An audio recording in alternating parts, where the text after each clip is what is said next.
C.J. Stroud and the Texans will be heavy underdogs as they travel to face the dynasty that is Kansas City. But anything can happen in the playoffs. As we know, Stroud, one of the best young quarterbacks in the game. All right, RC, you're going to be there in Kansas City for this one.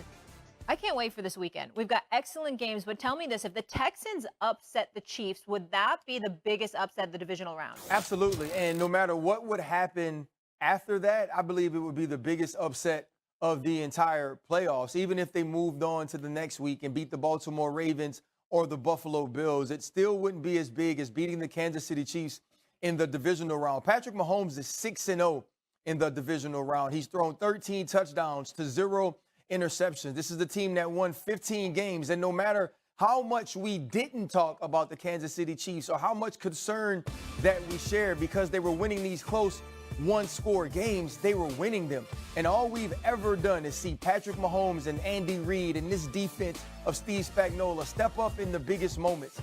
And now you have the Houston Texans coming to town with a banged-up Joe Mixon that sprained his ankle on Wednesday, a team that went there and lost a couple of weeks ago and really kind of imploded after Tank Dell went down, a team that can't pick up the pressure, the most free rushers in all of football against a blitzing and zone blitzing Steve Spagnuolo defense, which I think C.J. Stroud is 34th overall in the league when facing. This is a terrible matchup for the Houston Texans against a team that understands what it's like to be in this position. Yeah, I semi-agree, semi-don't. Semi-agree because I'm going to make a point here, but it's not expected for a rookie to – that's why I say that it's not the biggest upset that could potentially happen. The Commanders going into Detroit, and for Jaden Daniels, if Jaden Daniels is able to pull that off, that will be a bigger story, all right? On one hand. On another hand, it's this. If the Texans go into Arrowhead and win, I think it crumbles everybody's expectations for the playoffs because this is what will happen. If the Texans win, now Lamar doesn't have to go through Arrowhead. If the Texans win, now Josh Allen doesn't get his lick back. If the Texans win, it's like, oh my God, now what? As a football fan, it's like it's expected for the winner of the Buffalo Bills or the Baltimore Ravens to now host a Houston Texans team, and that's no fun. We all want to see it. So, yes, I can agree, but it's not expected for a rookie to go into a number one seed and handle business. So that's my take. You're wrong, Cam, but I respect where you're coming from. Listen. He said it so quick. The biggest upset would be the Texans against the Chiefs. I'm giving close to 0 chance of the Texans winning this game. I'm going to say it again. I know that. I'm not playing, but damn it, that's how I feel. And the reason I feel that way is because of the rest the Kansas City Chiefs have, the fact that Patrick Mahomes and Kelsey and those boys roll up in there healthy, the fact that the game is at Arrowhead Stadium, and the fact that Houston's offense has struggled somewhat. We can't deny that. There's no Stephon Diggs. There's no Tank Bell. You see them bereft of the weapons that we're accustomed to seeing them have. If both of them were there with Nico Collins, we're having a different discussion. Agreed. That is not what they have. And because they don't have it, I love my man Mixon as well, but you don't have enough horses to go to Kansas City and win this game. That's why this would be a colossal upset, because it's not just Houston and C.J. Stroud, a second-year player, knocking off Patrick Mahomes and the Kansas City Chiefs, the reigning 2-time defending Super Bowl champion Kansas City Chiefs, on their home turf. You would be doing it shorthanded. Nah, that's a big upset. It don't get bigger than that. You ain't supposed to win that game tomorrow, and I don't think they will. And that's the big thing, the point you're making, Stephen A. Let's be honest, the Commanders are a better team this year than the Houston Texans are, right? Yes. And the Detroit Lions, though they did win 15 games, they don't have the pedigree that the Kansas City Chiefs have. We don't look at Jared Goff like we look at Patrick Mahomes. As much as we love Dan Campbell, he's not Andy Reid. They don't have that experience. They don't have that hardware. It would take the effort it would take from C.J. Stroud and also that defense to win this game would be something that we can't even explain going into it. That if we started, Cam, as much as you know about football and as much as we watch this game, if we tried to start dissecting the X's and O's and ways that the Houston Texans could win, it would be very little things that we could point to. It would be very hard to say that Nico Collins can win constantly against Trent McDuffie, but who's the number 2? That a banged-up Joe Mixon can run the football against the front of the Kansas City Chiefs, or that the man-to-man that DeMeco Ryans employs can get the football out of Patrick Mahomes' hands quickly enough, or make him hold it in the pocket so Danielle Hunter and Will Anderson Jr. can get there. It's so much that would have to happen. I feel like there are paths to victory for the Washington Commanders that there just aren't for the Houston Texans. Now, I have the utmost respect for Patrick, my homeboy. But let's all be honest. This is not the same Kansas City Chiefs team that we've seen all year. So for that gives me more light to say, okay, but what if? It could happen. Now, what we're used to seeing from Patrick Mahomes and the Kansas City Chiefs, Travis Kelce, El Travador, it's not been on display like that. They've been winning games by merely as a team rather than the dominance of the Patrick Mahomes and the Travis Kelce offense. And that's why I say, hey, but true, that like these things are true. But these games that even they won this year, they could have been beat. We're not used to seeing Kansas City. We still can't. Okay. Well, I'm saying. Okay, go ahead, Cam. You got it, Cam. I'm just saying, like, there's a lot of what ifs that we could play. We could throw out all type of different things. It could be a rest versus rust, a rust versus rest situation. True, and true. But nobody on here can say that they feel confident. This ain't the best Kansas City Chiefs team over the last 2 years that they've won the Super Bowl. This team is better. This team is better than last year's team. If you remember, last year's team limped into the playoffs. Let's just take Christmas Day. Yeah, let's just take Christmas Day. Last year, Christmas Day, the lasting memory is Jack Jones running into the end zone on a pick 6 of Patrick Mahomes staring him in his eyes. Antonio Pierce crying after the game because that's the game that got him the head coaching job in Las Vegas. This year was different.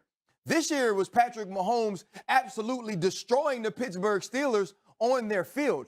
Last year, we knew that they'd have to go on the road and beat not only Josh Allen, but then you'd have to go to Baltimore and beat the #1 defense and the MVP in Lamar Jackson. And they did that. This team is fine compared to that team. This team is hitting their stride compared to that team. And you can go and bet against the Kansas City Chiefs, but I will not. This is a team that is primed. They've been in one-score games all season, and they understand how to win at this time of year, Stephen A. And not only that, Cam, they, like RC said, they're better than they were last year. Last year, they led the league in dropped passes, okay? This year, they're better, but most importantly, we're not talking about a fully loaded Houston Texans team. Mm-hmm. We're talking about a Houston Texans team that don't look as good as they looked last year, as far as I'm concerned. I think they looked better last year with C.J. Stroud as a rookie than they have this year, and primarily due in part to the injuries that I articulated. In the end, first of all, you were considered the inferior team to begin with. Plus, you shorthanded. Plus, you going on the road. Nah. This would be a huge upset if they won this game. Okay, let me clarify it this way, or let me put it this way. Patrick Mahomes is not even being mentioned in the MVP race. When has that happened? Patrick Mahomes is not even in the Pro Bowl contention. When has that happened? I guess that's what I'm saying more than anything, that this is not the same Patrick Mahomes team that we're used to. That's not to say But I would throw it back at you. I would throw it back at you. You the quarterback on the air with us. You tell me. You see what he playing with.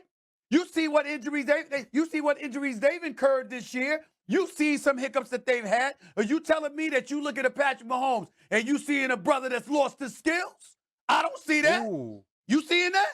I don't see that. No, I never said that. But I said they look more beatable. I didn't say you said that. I said the Kansas City Chiefs looks beatable more than they have in recent years. That's all I'm saying. Right. But wait a minute. But respectfully, that ain't all you said. What you said was, let's keep it a buck. Patrick Mahomes don't look like he used to. And I'm saying to you, what you seeing? I mean, are you seeing slippage? If me and RC right here say it with your chest. Say it with your chest. That's not what I'm seeing. That ain't what RC's seeing. And if that ain't what you seeing, what you worried about Patrick Mahomes for?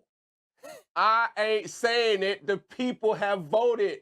He's not in the MVP contention. That's what I'm saying. And that's all I'm saying. Like, that's my point. I'm going to say this. I do think it's fascinating that Patrick Mahomes isn't a Pro Bowl quarterback, right? Because a lot of times, once you become a Patrick Mahomes, they vote you in because you're grandfathered in every year because we believe you're the best quarterback in the world. But that speaks more to the years that Josh Allen, Lamar Jackson, and Joe Burrow had. They'll try again, 2nd and 10. They'll fake the handoff. Now Smith. And he's taken down. This will be a Brown sack. Okay, you know my bias is about to come out here. A lot of people think that the offense is just moving in the wrong direction. I'd say they're moving in the right direction because the defense is pushing them back. Former defensive guy. Now, as a quarterback, 3rd and long, you really got to rally the troops here, don't you? Yeah, you're doing a big way, and what else do you have to look out for? More pressure coming at you because it seems to be working pretty well. 3rd and long, it's Smith escaping the pressure right. Slings this deep. This is caught inside the 15. And he takes it in. Touchdown, Washington. Bringing it out of his end zone, Isaiah. And all deep in his own territory. He coughs up the football. That's what it is, baby. That's and he will score. Touchdown, Washington. John Bates. Excellent work there to get in on the touchdown run. And Washington has tied the ball game with the extra point still to come. Now it's Hopkins to add the extra point. And with that, his guys take the lead here by a point. Capital and FedEx Field in Landover, Maryland. They love their football in this part of the country, and this crowd is ready to go as their guys will match up with the Buffalo Bills.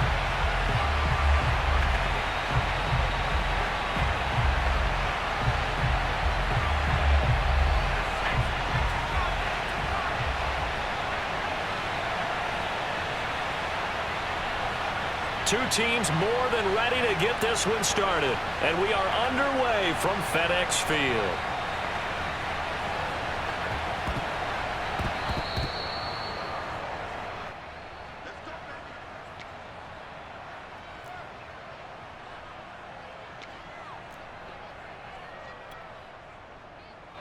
Ball up to the 35 now as they come up on 1st and 10.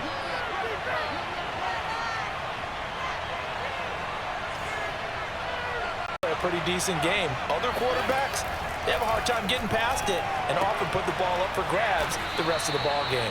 And a productive gain out to the 14 after starting at the 7. It's a gain of 7. 7 yards the pick up there. 3 yards remain for 2nd down.